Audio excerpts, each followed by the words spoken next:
y a des jours avec, il y a des jours sans. Les jours avec, on est déjà avec. Mais les jours sans, il faut faire avec le AM 1410.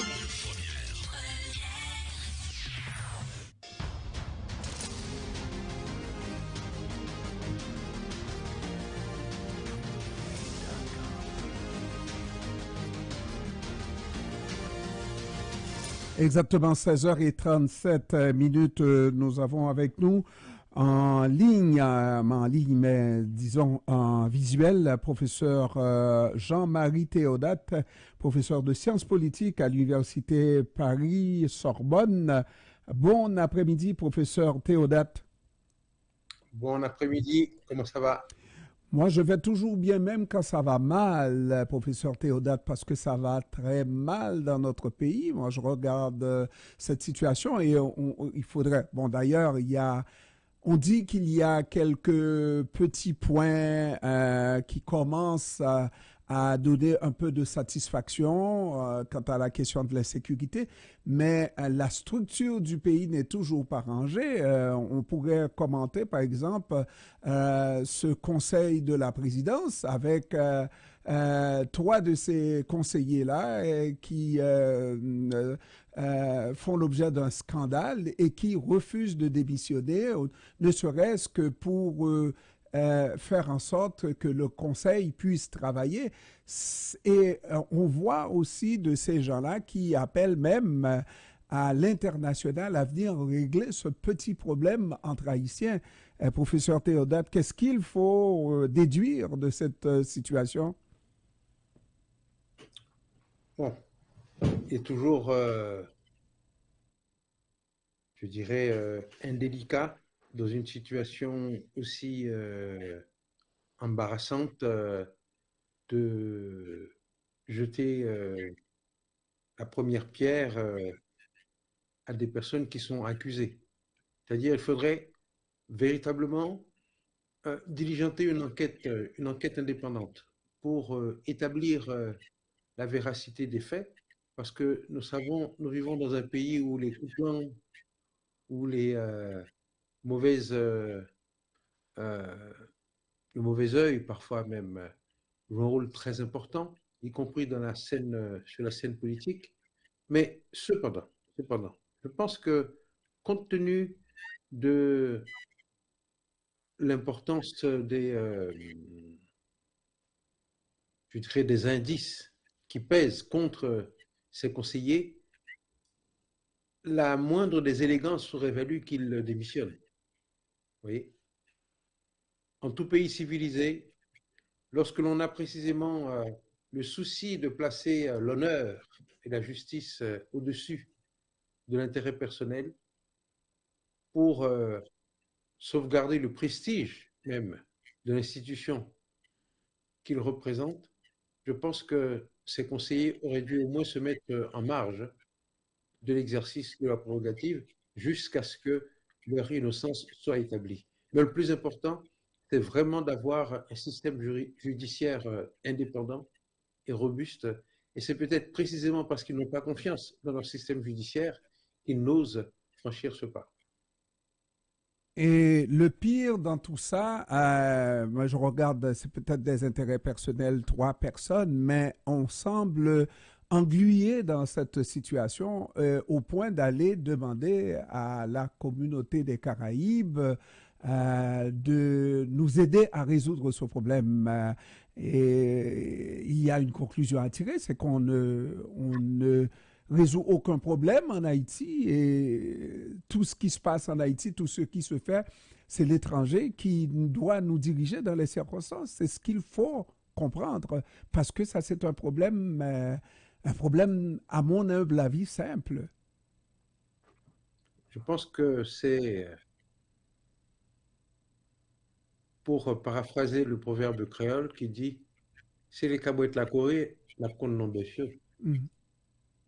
En l'occurrence, cabouette la Corée, au sens que le gouvernement est empêtré face à une crise majeure et ne pouvant résoudre cette crise, on se réfère au vrai maître du pouvoir, Et c'est là qu'on se rend compte que ce gouvernement intérimaire n'est pas le fruit d'un véritable consensus des forces politiques véritablement à l'œuvre sur le terrain en Haïti, mais au contraire, ce que j'appelle un conglomérat fait avec des éléments pris ici et là sur l'échiquier politique haïtien sans que cela ait une véritable valeur représentative de la volonté nationale. Et Donc, oui, ceux qui ont concocté ce conglomérat, l'OEA, les États-Unis en particulier, sont appelés à la rescousse pour régler le problème. et le problème justement de la MMAS, cette force multinationale qui devrait nous aider le pays à sortir de cette insécurité, c'est un problème qui n'est toujours pas réglé et à la base, c'est-à-dire les policiers et soldats ne sont pas réunis au nombre où on espérait, on parle de 2000 à 2500. Et on se pose la question, est-ce que des soldats devraient être sous le commandement des policiers, hein? C'est des problèmes de base qui devraient être réglés. Et puis le problème plus basique encore, c'est le problème de salaire pour ces gens-là. On n'a pas d'argent. Et on a vu Antonio Guterres, le secrétaire général de l'ONU, faire une sortie en disant je ne comprends pas qu'on puisse nous dire qu'il n'existe pas d'argent pour un problème simple comme ça en Haïti. C'est toute une sortie qu'il a faite hier, professeur. Vous savez, au risque de me répéter, lorsque l'on m'avait demandé mon avis sur les chances de réussite de cette mission kenyane de 700 policiers envoyés à l'époque pour résoudre le problème en Haïti, j'avais estimé qu'ils étaient, insuffisants sur le plan numérique pour faire face à environ 10 000 brigands disséminés sur tout le territoire, et deux, ils n'étaient pas équipés pour faire face aux armes de guerre dont se servent ces bandits. Et troisièmement, j'avais estimé qu'il leur manquait la fibre patriotique, cette envie de verser son sang pour Haïti, qui fait défaut à toutes ces missions de maintien de la paix, qui ne sont pas des missions investies d'une ferveur sacrée, comme on peut le ressentir quand on défend la souveraineté nationale, mais au contraire des gens qui sont payés pour faire une mission comme ça pourrait être des mécaniciens ou des vétérinaires. Donc, pourquoi pas? Mais seulement, aujourd'hui, nous sommes confrontés à une conjoncture internationale qui rend l'efficacité de cette mission encore plus hasardeuse. Les États-Unis sont en pleine campagne électorale et il est peu probable qu'ils fassent de Haïti un élément prioritaire de leur campagne, c'est-à-dire Haïti n'est pas une priorité. Haïti apparaît comme je dirais, un épiphénomène par rapport à l'urgence que représente la guerre entre Israël et le Hamas, la guerre entre la Russie et l'Ukraine, la tension qu'il y a entre la Chine et Taïwan. Tout cela fait que nous ne sommes pas pour la communauté internationale, n'en déplaise à M. Guterres, une priorité. Et même si effectivement le problème haïtien est un problème qui serait facile à résoudre d'un point de vue technique, disons que lorsqu'il n'y a pas à domicile, sur place, à Port-au-Prince, une volonté politique habitée par un monopole légitime de la violence entre les mains, par exemple, d'un État ou d'un chef de l'État pour faire le travail, il est difficile de se mettre d'accord pour trouver des solutions. Professeur, dans cette campagne électorale, les Haïtiens ont retenu l'attention à propos de déclarations incendiaires de Donald Trump Donald Trump et les républicains, n'est-ce pas, à savoir que c'est des mangeurs d'animaux domestiques et tout ça, avec comme conséquence plusieurs appels à des bombes, n'est-ce pas, etc.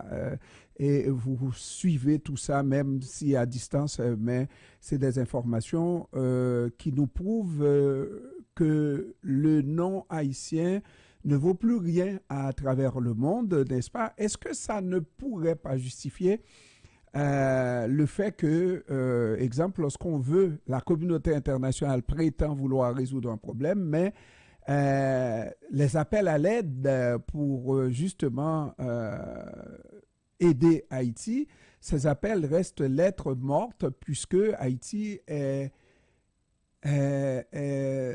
très souvent dans cette actualité, mais pour les mauvaises raisons. On est trop souvent dans cette actualité, non? Je pense qu'il faut euh, mettre notre fierté euh, à sa juste échelle et considérer que les paroles d'un fou ne doivent pas nous outrager plus que ça. Si vous voulez, ces mêmes paroles auraient un autre sens dans les bouches d'une personne plus raisonnable, d'une personne plus posée.